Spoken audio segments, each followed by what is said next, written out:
Bonjour à tous, bienvenue au Losers Club, je suis Michael. Je suis Thierry. Et aujourd'hui on va vous parler de 4 jeux, Chronologique Cusco 1450, Garden Rush, Toy Battle et Kelp. Et oui, mon séjour à Toulouse s'est bien passé, Michael. C'est gentil de me demander. Rien à fichtre, on passe à la suite. Et on commence cette vidéo avec le jeu qui ne se joue pas que à deux. C'est Chronologique Cusco 1450. Je tenais à en parler parce que j'avais beaucoup aimé la première boîte, donc qui était l'Opéra Garnier dans les années 20. Et celui-là, je l'ai pris à Cannes en avant-première et on l'a fini. Je l'ai fini en 2 semaines, quoi. Je voulais en reparler. Je l'avais mis dans mon top de l'année dernière, d'ailleurs, le premier. Je voulais dire un petit mot sur ce deuxième opus. Globalement, c'est à peu près comme le premier. C'est-à-dire que si vous avez joué au premier, ce que vous avez pensé du premier, ce sera la même chose. Si vous avez aimé, vous allez aimer. Si vous n'avez pas aimé, vous allez encore pas aimer. C'est voilà. Suivant. Non, non, il y a des petites nouveautés dans ce jeu quand même. Déjà, on est dans une thématique un peu différente, donc ça change le décor. Ça ne change absolument rien au reste. Il y a toujours 6 personnages, 6 temps et 6 lieux, et on doit comprendre comment les personnages bougent de lieu en lieu. Ce qui change de boîte en boîte, ça va être un peu la manière d'appréhender les scénarios. Ici, du coup, la map est pas la même, donc on va dire que les intersections sont pas les mêmes pour aller d'un lieu à un autre, donc ça renouvelle vos parties. Et puis, il y a 3 scénarios, toujours, chacun de 5 puzzles, quoi. Et donc, chaque scénario renouvelle un tout petit peu le jeu, quoi. Là, dans cette boîte, on va mettre l'accent sur des chemins qui sont soit barrés, inempruntables, ça, je trouve pas ça très intéressant, ou alors des chemins qu'on peut emprunter que dans un seul sens. Là, ça commence à être un peu sympa, mais c'est toujours une manière de créer un puzzle, donc en fin de compte, c'est un peu de la poutre aux yeux pour moi. Mais par contre, ce que je trouve très bien, c'est le scénario 3, qui modifie le jeu. C'est plus le même jeu, en fait. Ah ouais. Parce que chaque personnage a une danse particulière. Chaque personnage, normalement, un personnage se déplace que d'un lieu, et est obligé de se déplacer. Ouais, là, ils peuvent se déplacer de 2 lieux. Ok. Mais comment savoir du coup ? C'est parce qu'ils obéissent à un pattern. Donc il y en a un, il fait 1, comme avant, quoi. Il y a un autre, il fait 2, 2, 2. Puis il y en a un autre, selon s'ils dansent le tango, la valse. Et en fait, ils font le tour. 1450. Les chemins du milieu sont inaccessibles. Donc c'est juste une ronde. Et donc ils ont appelé ça la danse de je sais pas quoi. Il y en a un, il va faire 1 case, 2 cases, 3 cases. 1 case, 2 cases, 3 cases. Et donc, en termes de puzzle, c'est hyper excitant. Et c'est moi ce que j'ai besoin dans ce jeu. Je trouve qu'il Il n'y a qu'une enquête comme ça. Il y en a 5 du coup. C'est tout le 3e scénario. Okay. Moi, je trouve que ce jeu, il manque globalement pas mal de challenge. Parce qu'on retombe quand même assez vite sur les schémas de réflexion et on résout souvent le truc en le même nombre de questions. Et c'est ce qu'on observe aussi quand on joue à plusieurs, en multi, à 2 ou à 3. Il y aura souvent 2 personnes qui vont trouver à peu près en même temps, ce qui n'est pas vraiment le challenge du jeu. Et moi, je pensais que ça corrigerait, ce serait corrigé en augmentant la difficulté. C'est-à-dire, plus c'est difficile, plus il y a des différences qui se créent, quoi. Là, on est encore là-dedans, quoi. On est encore vraiment... t'as trouvé ? Je pense que c'est ça. J'ai trouvé aussi. Voilà. C'est vraiment... Moi, c'est ce que j'ai pas aimé déjà.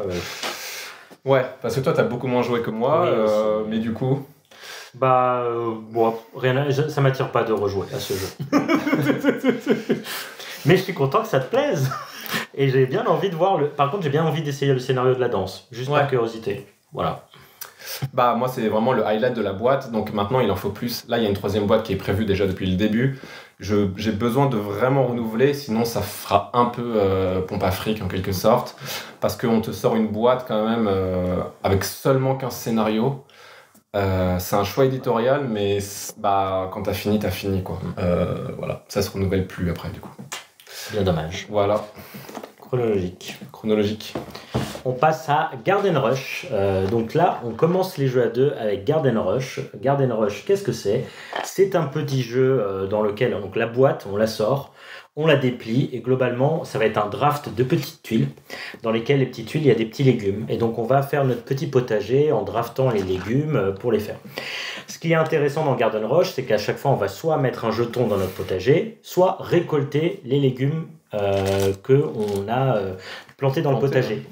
Et tous les légumes vont avoir un pattern différent. Donc, il va avoir, par exemple, les carottes, c'est en diagonale. Donc, si on veut récolter des carottes, c'est en diagonale. Les pommes de terre, c'est soit en ligne. Qu'on retient, les carottes, les carottes, c'est le plus facile, oui. Et si les pommes de terre, ça peut être 1 ou 3 en ligne droite, ou sinon une sorte de carré pas fini. Donc, en fait, chaque pattern, on va faire comme ça. Et sinon, il y a aussi des petits outils. On va pouvoir prendre des petits outils qui vont nous donner des petits bonus et tout ça. Et on va avancer comme ça dans une piste pour gagner le plus de points possible. Celui qui est arrivé à 40, le premier gagne. Ou sinon, si on a fini les jetons, c'est celui qui a eu le plus de points de victoire à la fin de la partie. Et ben moi, j'aime beaucoup ce jeu à deux. C'est vraiment... En fait, ce que j'aime bien, c'est on va essayer de faire des petits combos parce qu'à chaque fois, en plus, si j'arrive à tomber sur la bonne case de scoring, je vais pouvoir activer une tuile, un peu pouvoir spécial sur mon plateau de joueurs. Donc, ça va me permettre d'avancer un peu plus vite, ça va me permettre de prendre quelque chose pour ensuite récolter dans un même tour. Et comme ça fait plein de petits combos et dans une sorte de course parce que le but, c'est d'arriver le plus vite possible à 40 points. Je pense que des joueurs qui jouent pas mal à ce jeu vont jamais finir le paquet. Et donc, le but, c'est vraiment l'aspect course de récolter le plus facilement. Un côté opportuniste, d'arriver le plus possible à prendre les légumes qui lui plaisent et aussi empêcher l'autre de prendre ses tomates pour finir son petit aile de tomate là. Je sais pas comment dire, mais c'est 1 sur 2. Et donc, ouais, moi, j'aime bien ce jeu. J'aime bien ce jeu. Voilà. Moi, j'ai un rapport assez compliqué à ce jeu. J'ai joué une seule fois en vrai et après sur BGA. Je suis pas sûr que on y gagne à jouer en vrai, mais c'est pas non plus horrible. Pour le coup, je trouve que le matos c'est vraiment quali. Ouais. La boîte, elle est petite. On score, on compte les points au dos de la boîte, c'est ça. Et on joue dans la boîte. Les tuiles qu'on prend, elles sont assez agréables au toucher. Après, il y a un peu de manip parce qu'en fait, elles sont toutes double face, donc il faut rafraîchir en permanence la rivière, il faut les retourner, les retourner. Bon, c'est pas j'ai vu des gens qui reprochaient ça, c'est pas horrible. Non. Mais moi, t'as quelqu'un qui le fait et en vrai, il reste toujours avec le sac, t'es avec une main dans le sac. Il y a plus, il y a plus de manip que dans d'autres jeux, mais c'est pas horrible. Ça va. Par contre, moi, j'ai un problème un peu. Déjà, je trouve que le jeu, il est un peu trop long dans le sens pour ce que c'est. Avec des gros guillemets. Déjà parce qu'on doit aller à 40 points et je trouve que c'est un peu trop, même si j'imagine que ça a été pensé comme ça et je le conçois, mais moi je trouve que c'est pas assez excitant pour arriver jusqu'à 40 points. En même temps, j'ai pas dit que je voulais qu'on joue en 10 points. Parce que je trouve qu'il y a faut assez comprendre, la construction est assez intéressante parce que tu peux chaque en fait le légume tu peux le récolter en 3 étapes, en 3 schémas. Tu peux faire une diagonale de 2 carottes ou une diagonale de 4 carottes et ainsi de suite. Donc tu peux attendre ou alors tu dis bah là c'est mort, là j'ai besoin de récolter, ou tu attends que ça sorte. Donc je trouve qu'il y a une construction qui est assez intéressante et effectivement dès que tu arrives à 20-25 points, tu as une sorte un tout petit renouveau qui peut être assez intéressant. Mais n'empêche qu'à chaque fois, je trouve que la fin de partie, elle est un peu laborieuse, quoi. Je suis là, un peu en fin de course, de me dire, bon, allez, tac, tac. Mais moi, je me demande si ça dépend des légumes aussi. Ça dépend de les légumes qui viennent. Je pense que si tu as des légumes très différents et que tu peux pas avoir le même type de légumes, tu peux très vite aussi te bloquer. Ouais, bah justement. Et je pense que c'est ça qui peut rallonger, effectivement. Ah oui, mais moi, je pense que ça se passe un peu comme ça dans tous les cas. La dernière partie qu'on a faite, moi, je trouve que c'était un petit peu laborieux à la fin. Et on finira 1 point. Ouais. Pas mal de parties que j'ai faites, on était à 30 à 29, 31 à 30. Mais ça n'empêche que c'est un jeu où on peut quand même créer des écarts. Hein. J'ai aussi vu 10 points d'écart. Voilà. Mais je trouve que pour un jeu qui se veut un jeu à 2, en vrai, on aurait pu y jouer à 4, quoi. C'est pas vraiment un duel. En vrai, t'as envie de taquiner l'autre, t'as envie de lui mettre des petites taupes dans son jardin, t'as envie de lui prendre la 5e tomate et du coup le retarder. Mais en fait, c'est pas une confrontation. Tu l'empêches jamais. Tu veux juste essayer de le retarder de temps en temps juste pour l'embêter, mais en même temps, prendre une tomate, moi tout seul, ça m'embête aussi. Donc, tu le fais, moi j'aime bien le faire parce que je trouve ça fun, mais en vrai, je trouve que ça manque un peu des trucs un peu excitants. Les combos sont parfois agréables. Ouais, ce que je trouve le plus intéressant, c'est vraiment le côté puzzle de se dire j'ai un super pouvoir, mais si je le recouvre, j'ai plus accès à ce pouvoir. Donc il faut que je fasse un bon management pour que je me débloque mon pouvoir super fort. Ça, je trouve ça vraiment intéressant. Mais après, je suis pas sûr encore d'aimer. Je prends pas un... Je prends mais pas... c'est court. J'ai pas une absence Pour moi, de c'est plaisir. court. Toi, tu trouves que c'est long? Je suis pas encore convaincu. Moi, je trouve que ça peut arriver en moins de 30 minutes. La boîte a écrit 30 minutes. Ouais, mais pour moi, c'est un peu trop 30 minutes pour jouer à Garden Rush. C'est un peu... Ça fait un peu jeu de mamie, quand même. Il y a un petit côté domino. Non, mais oui, mais justement, on est des petits nains, on est des petits vieux nains en plus. Mais justement, oui, j'aime bien ce petit côté jeu de mamie. En tout cas, faut le savoir. Ouais. Mais je suis d'accord, c'est pas le jeu à deux le plus avec tendu. On est là, oui, il faut que je réfléchisse. Je vais prendre les carottes parce qu'au prochain tour il prendra ses tomates. Non, on n'est pas là du tout. Mais justement, ouais, un peu jeu de mamie, je suis d'accord. En fait, ouais, je suis d'accord sur ce qu'il dit, mais moi j'aime bien les petits jeux de mamie, voilà. Ouais, non, mais j'avoue que jouer en vrai m'a quand même aidé et il y a un truc qui fait que c'est quand même pas mal, le matos. Tu peux le montrer c'est assez familial. Ouais, je pense même pour les enfants, comme on l'a dit pour les mamies, mais en fait, je pense que c'est un jeu qui se veut très familial avec un peu de stratégie, donc pourquoi ? Ouais, mais pourquoi pas ? Non, je voulais dire pourquoi pas, ouais. Parce que je trouve qu'il n'y a pas énormément de jeux comme ça à deux qu'on peut jouer avec sa mamie. J'y avais pas pensé. Voilà. Je pense que c'était Garden Rush. C'est Garden Rush, alors comment ça se range ? Hop. Et hop, tu refermes la boîte. C'est parfait. Voilà, c'était le fail. C'est une nouvelle chaîne de closing. Ouais.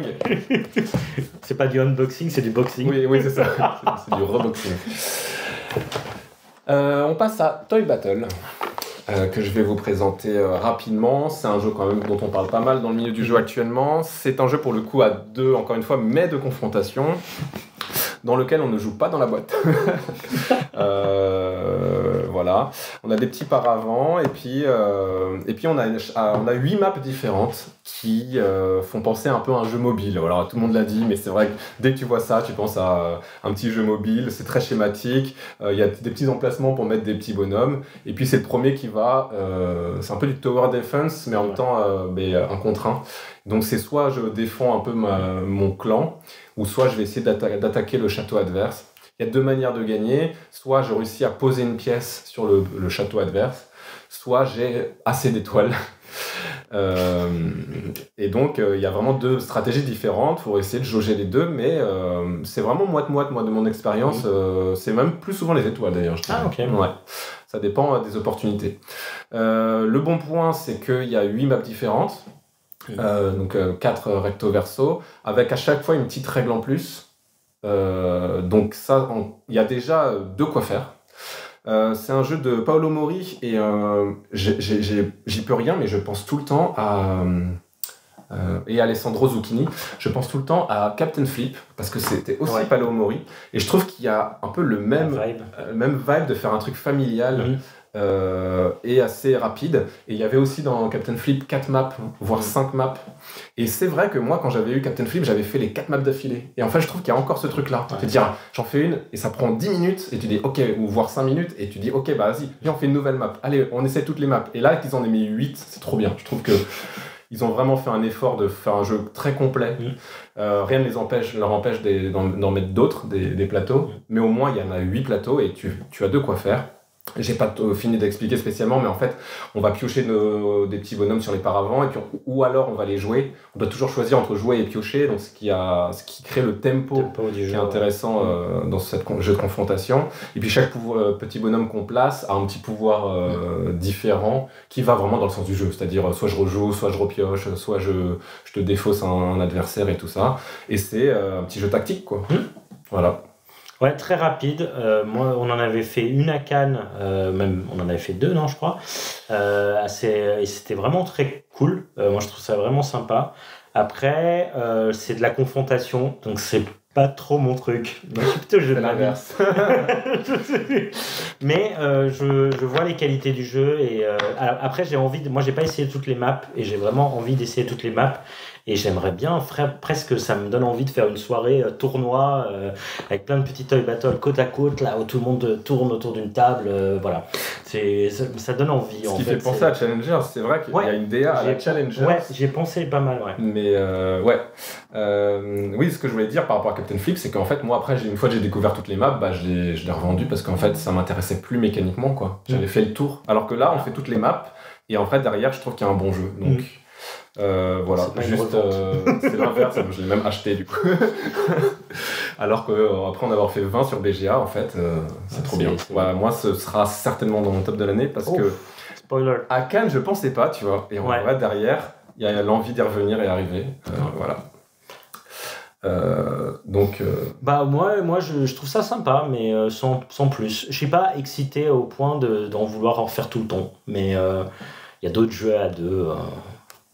Il y a d'autres jeux à deux mais peut-être pas le suivant non plus. Je suis con. Et donc on va vous parler de Kelp, requin versus pieuvre. Qu'est-ce que c'est Kelp? C'est un jeu à deux asymétrique. Quelqu'un va jouer le requin, quelqu'un va jouer la pieuvre. Les deux vont jouer de manière différente. La pieuvre, globalement, c'est un deck building. Elle a pour but, la pieuvre, pour gagner, de manger 4 nourritures. Donc en fait, on a des petits jetons de mahjong, des petites tuiles de mahjong que l'on voit où on est. Le requin ne sait pas où on est. Et le but du requin, c'est de manger la pieuvre. Le but de la pieuvre, c'est de se cacher et des fois d'apparaître pour aller manger. Et là, elle mange à ses risques et périls. Et donc, voilà, c'est un jeu à deux avec des conditions de victoire différentes. Et donc, la pieuvre, elle va jouer deck building et le requin, lui, va jouer dice building, puisqu'il va pouvoir se déplacer dans la carte grâce aux dés d'une certaine couleur, aux dés bleus, et elle va pouvoir attaquer, le requin va pouvoir attaquer la pieuvre ou une tuile qu'il ne sait pas, puisqu'il ne sait pas les différentes tuiles, avec d'autres dés les dés rouges. Et ainsi de suite. C'est un jeu à deux que moi je suis très dubitatif sur ce jeu. Parce que en fait je trouve pas ça hyper excitant, puisque que ce soit le deck building ou le dice building, moi quand on me parle de dice building ou de deck building, je parle de construction. Il y a une dice building. Bon, là je trouve qu'il n'y a aucune construction. Moi je trouve qu'on n'a pas le temps de construire, même quand on prend un peu son temps pour... Parce qu'en fait, ça peut aller tellement vite, puisque le requin, lui, il peut mourir en utilisant trop de dés pour acheter des cartes, globalement. Ou en attaquant trop de fois, mais bon, il faut qu'il achète des cartes donc, pour avoir des nouveaux dés, donc il faut que... En clair, ça peut aller très vite pour le requin, de s'épuiser très vite. Et pour la pieuvre, ça peut aussi aller très vite, parce que le requin, il peut avoir un coup de bol, trouver la pieuvre, et après on fait pierre, feuille, papier, ciseaux avec des cartes. Ce qui est, on révèle une carte, si c'est la même couleur, j'ai perdu, j'étais la pieuvre, j'ai perdu parce que tu avais choisi la bonne carte, que bien sûr j'avais tout prévu, que j'avais choisi la carte bleue et pas pris au hasard. Une chance sur 3 quoi. Et après une chance sur 2, et puis en fait et la troisième fois c'est sûr de gagner. Voilà. Et moi je trouve ça, en fait je me dis, il y a très peu de rejouabilité aussi. Je me vois on a fait quelques parties et j'ai fait quelques parties et je me suis dit au bout d'un moment j'ai pas envie d'y revenir parce que j'ai déjà vu ce que c'était le jeu mécaniquement, j'ai vu ce que c'était le jeu et ça m'intéresse pas plus que ça, parce que les cartes, par exemple le deck building, elles sont pas ultra excitantes. À la rigueur, je trouve que les cartes du requin sont un peu plus intéressantes puisqu'elles vont permettre de relancer les dés, elles vont rajouter du jeu, alors que les autres cartes, les cartes de la pieuvre, elles vont juste faire mieux que ce qu'elles font déjà de base.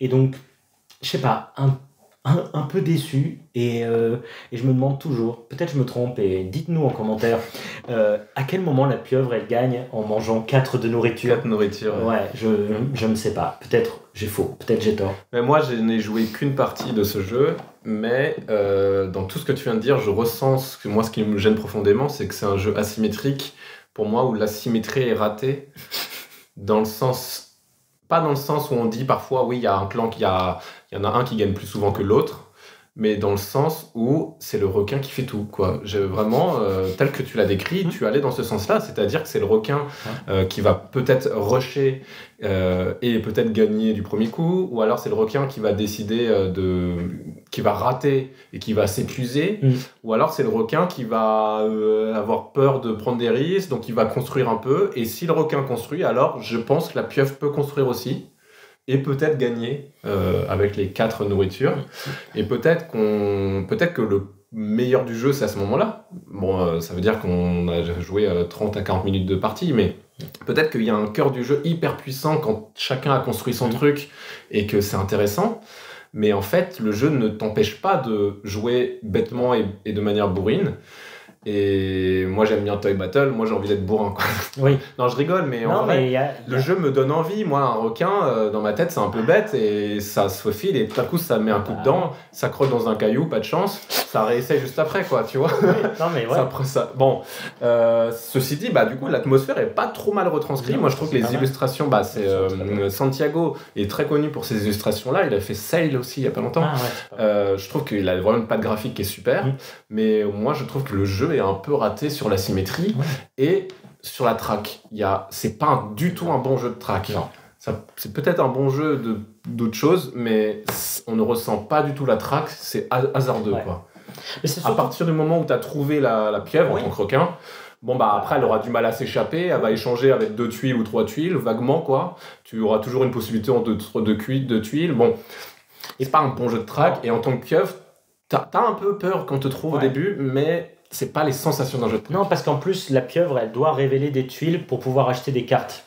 Donc la pieuvre, en fait, elle va révéler de plus en plus d'indices, parce qu'au bout d'un moment, quand il reste que 3 tuiles, on se doute où elle doit être parmi les 3 tuiles, la pieuvre.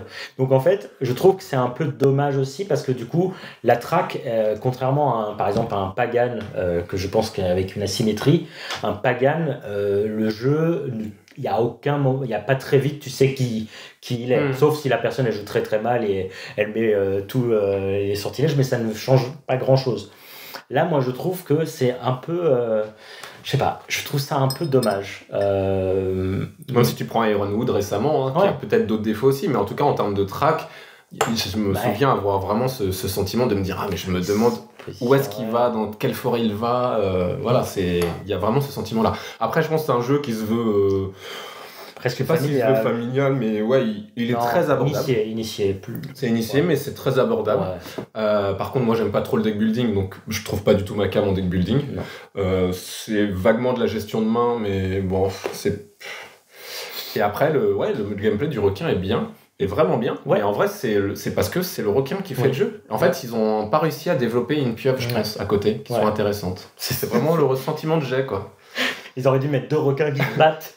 En fait, voilà, ou alors faire un jeu solo et la pieuvre est gérée par un automate. Je sais pas. J'ai envie de voir s'il y a d'autres avis que ça, mais... Ouais, parce que moi, j'avoue que c'est la même chose. Ça m'excite beaucoup plus de jouer le requin que de jouer la pieuvre. Justement, il y a quelques petits trucs que j'aime bien. Il y a par exemple le deck building. On pioche pas des cartes à chaque début de manche. Il y a une action de piocher des cartes. Du coup, ça prend des décisions. Est-ce que j'épuise ces cartes, mais j'ai envie d'aller chercher celle-là voilà, c'est des petites micro-questions comme ça, mais vraiment le requin, j'ai l'impression que c'est, même quand je présentais, le requin c'est beaucoup plus excitant même à présenter, quoi. C'est vrai. Voilà. Voilà, c'était Kelp, et puis c'était tout pour ces 4 jeux aujourd'hui. Donc dites-nous en commentaire ce que vous pensez aussi de ces jeux, dites-nous si ça vous a plu, et puis on se retrouve un jour peut-être. Je ne sais pas. Je pars que peu de temps, tu sais. Allez. En tout cas, jouer à des jeux de société, c'est vraiment mieux que les jeux vidéo. Non. Et à la prochaine. Ciao, ciao.